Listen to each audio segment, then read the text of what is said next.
মারা গেছেন 10 দিন আগে।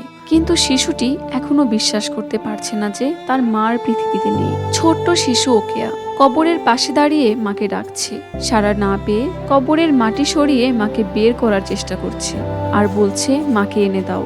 কিন্তু 3 বছর বয়সী অবুঝ এই শিশুটি জানে না তার মা আর এই দুনিয়াতে নেই।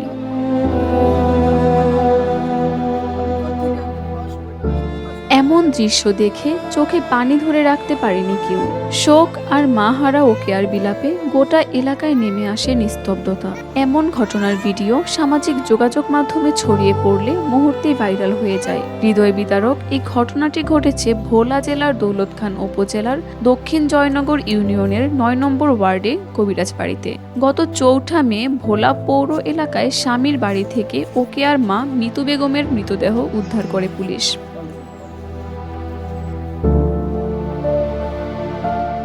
মিতু বেগমকে নির্যাতন করে হত্যার অভিযোগ রয়েছে স্বামী ও শ্বশুরবাড়ির লোকেদের বিরুদ্ধে।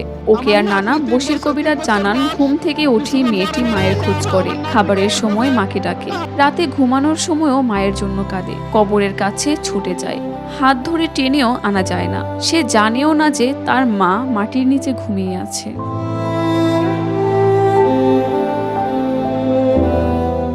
মিতুর পরিবারের অভিযোগ, যৌতুকের দাবিতে নির্যাতন করা হতো মিতুকে। তার মৃত্যুর ঘটনায় স্বামী, শাশুড়ি এবং ননদ সহ দোষীদের আইনের আওতায় এনে সুষ্ঠু বিচারের দাবি জানিয়েছেন মিতুর বাবা। একজন মায়ের ভালোবাসা একটি শিশুর জীবনে কতটা গভীরভাবে জড়িয়ে থাকে, ছোট্ট ওকেয়ার আচরণ যেন তারই জীবন্ত উদাহরণ। মায়ের জন্য তার অপেক্ষা হয়তো শেষ হবে না কখনো, আর সেই অপেক্ষার নীরব সাক্ষী হয়ে থাকবে একটি মাটির ঘর, কিছু মাটি আর এক শিশুর অবুঝ ভালোবাসা। কাকুলি আখতার, দেশকাল নিউজ।